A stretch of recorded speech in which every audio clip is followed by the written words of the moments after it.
J'ai dit tout à l'heure, on va recevoir plein de monde, mais c'est aussi de l'actualité. On va parler d'actualité et d'histoire, comme on a dit. Et l'actualité, c'est quoi? On a choisi quoi ce soir, Serge? Aujourd'hui, pour le point de mire, nous allons nous intéresser au comique Dieudonné, à l'humoriste Dieudonné, l'humoriste franco-camerounais. Vous savez que le 26 décembre dernier, il a donné un grand spectacle au Zénith et au cours de ce spectacle, il a invité sur la scène monsieur Robert Faurisson, qui est le premier négationniste français pour démolir la mémoire du génocide des Juifs.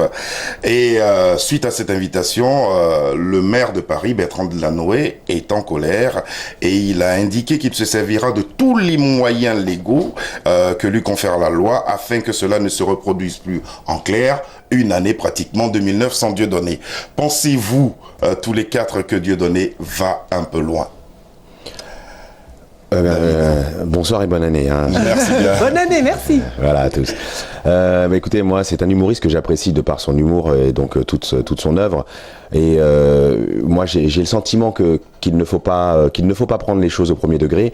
Et je pense que c'est une manière de faire réagir les gens, de faire réagir, de dire que peut-être certains ne sont pas écoutés de la même manière, ne sont pas traités de la même manière au sein de peut-être du paysage audiovisuel ou peut-être humoriste français. Et je pense qu'à partir de là, effectivement, il jette son dévolu sur un axe qui lui permet d'être forcément dont on parle de lui, comme ce soir, comme on le fait, bien sûr, on réagit. Et puis, je pense que derrière, il y a autre chose et qu'il faudrait essayer de comprendre. Moi, j'ai toujours cette phrase qui me trotte dans la tête que Malraux disait, avant de juger, il faut comprendre, et quand on a compris, on n'a pas toujours envie de juger. Donc moi, j'ai envie de comprendre. Donc c'est quelque chose que je vais chercher. Je vais aller chercher ce pourquoi il a fait ça, quitte à aller lui poser la question, parce qu'il est très ouvert dans son théâtre de la Main d'Or, où je suis allé plusieurs fois. On peut venir lui parler directement. Donc moi, je pense que j'irai lui parler, je me permettrai de lui demander quelle est la réalité, que veut-il dire à travers son geste. Je pense que les gestes traduisent autre chose que ce qu'on y voit au premier abord. Alors voilà un avis assez tranché, enfin en même temps pas vraiment, hein, on va dire de la part de David. Sachez aussi que vous pouvez intervenir, parce qu'on dit on est là autour de la table, on est entre nous, mais vous aussi chez vous pouvez intervenir tout à l'heure à la fin de ce point de mire, on va laisser pendant la ce parole. Point de mire. Voilà. Oui, mais je dis à la fin du point de mire, on va laisser quelqu'un s'exprimer, même peut-être plusieurs d'entre vous. Donc le numéro de téléphone à composer, c'est le 01 45 55 76 87, il est affiché, et vous pouvez aussi intervenir tout au long de l'émission par mail avec l'adresse afronight, donc @telesud.com. Voilà. En clair, si notre point de vue vous interpelle, vous pouvez composer le numéro que vient de vous donner Frédéric afin de participer à ce débat. 3 appels seront donc autorisés. 3. Pour revenir au point de mire, on va poser la même question à Mathieu. Pensez-vous, Mathieu, que Dieudonné va un peu trop loin? Il est évident que je ne comprends pas la dérive de Dieudonné qui... il faut le rappeler parce que beaucoup en France, les gens ne savent pas qui est Dieudonné. Dieudonné, c'est un noble, des cultures nobles, qui tourne mal à mon sens. C'est-à-dire qu'il va vers ce qu'il ne faut pas faire, c'est-à-dire organiser le mécontentement à terme un conflit. Je dis, je ne comprends pas. C'est probablement les frustrations personnelles. C'est peut-être quelque chose qui dépasse lui-même, Dieudonné en tant que personne. Comment l'expliquer autrement que par ce qu'il a eu déjà la chance de faire, c'est-à-dire par l'expression culturelle, théâtrale. Il a là un champ pour vraiment dire des choses sans verser dans l'extrémisme, dans quelque chose, dans un discours qui me paraît, à mes yeux, très très dangereux. J'ai de la peine pour lui parce que je vous dis, vous en France, vous ne le connaissez pas, c'est un noble, faites très attention, c'est-à-dire que les jugements dans la société traditionnelle, elle est comment ? Tout règlement de chaque problème doit être consensuel. C'est-à-dire que la guerre ou le conflit de guerre, vraiment c'est la dernière des solutions que les nobles évitent parce qu'on sait que quand il y a la guerre, il n'y a plus grand-chose à faire. Merci beaucoup. Il choisit quand même toujours le même axe qui est... Si le règlement des problèmes consensuels. Frédéric, on a un téléspectateur qui appelle Aurélien. Bonsoir. Oui, bonsoir, monsieur. Merci beaucoup d'être avec nous pour ce premier numéro d'Afronight. Alors, Aurélien, nous vous écoutons pour votre réaction à ce point de mire en ce qui concerne Dieudonné. Oui, moi je voulais tout juste dire une chose. Ce qui m'embête, c'est la focalisation de Dieudonné sur le conflit israélo-palestinien. il faudrait quand même rappeler à Dieudonné, ceux qui ont l'occasion de le voir, qu'il y a le Darfour à côté, où il y a 2 millions de morts, il y a un génocide au Darfour. Pourquoi ne le dénonce-t-on pas? Il y a des milliers de micro-conflits en Afrique, pourquoi on ne le dénonce pas? Alors, le Proche-Orient n'est pas proche de nous, d'accord? Nous, on est des Africains, on a des choses à reconstruire au quotidien, que Dieudonné sorte de ces sentiers battus. On a lui qui s'occupe du Darfour. Il y a des micro-guerres, des micro-conflits entre ethnies en Afrique. Pourquoi ne se consacre-t-il pas là-dessus?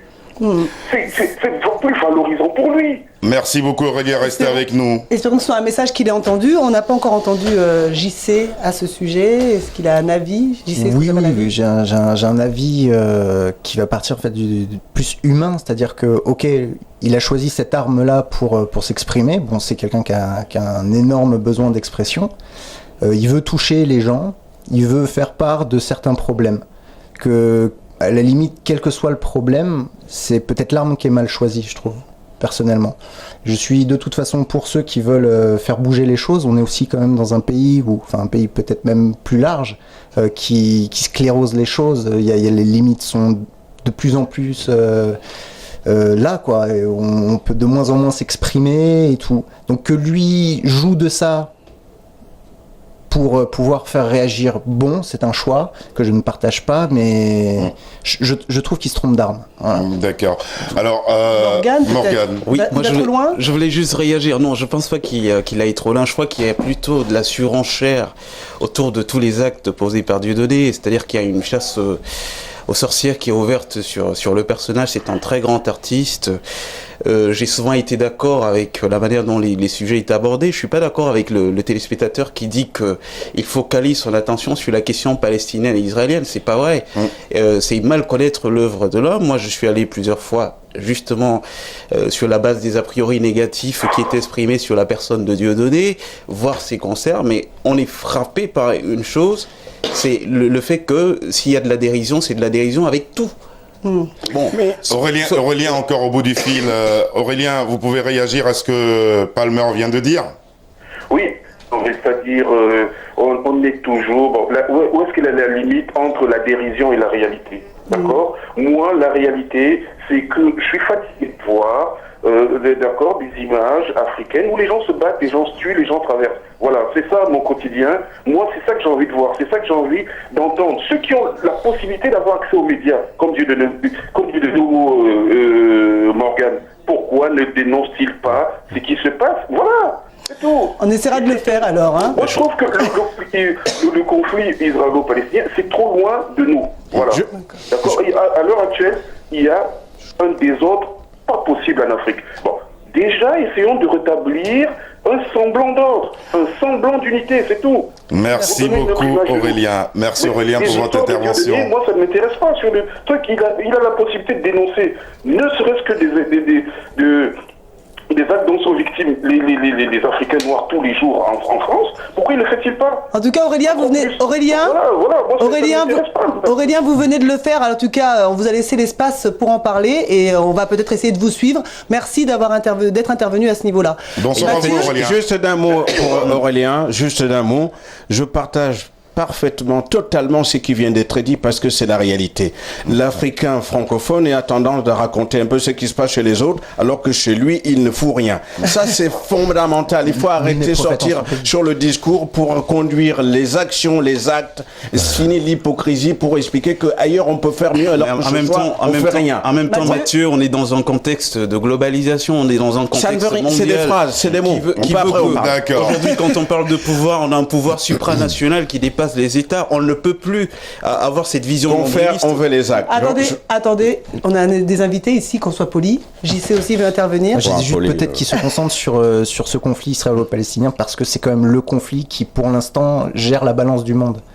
Peut-être que lui s'est installé là-dessus. Maintenant, il y a des conflits partout. Il y en a de nos quartiers. C'est l'angle qu'il a choisi. C'est son angle, je pense, parce que peut-être parce qu'ils ont une médiatisation tout simplement plus forte que d'autres, quoi. Permettez-moi, vous avez malheureusement vous. Pour finir, on va finir avec ce point de mire. David.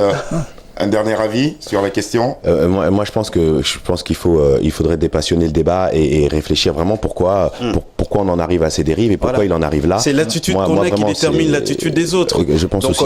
Voilà, monsieur qui était blacklisté, on l'a poussé à l'extrémisme. Aujourd'hui, ça donne ça. Mais c'est vrai qu'il y a peut-être d'autres moyens. Il y a d'autres combats. Je pense que chacun peut en mener aussi. Moi, j'en mène d'autres à mon niveau et je crois que lui a choisi cet angle-là.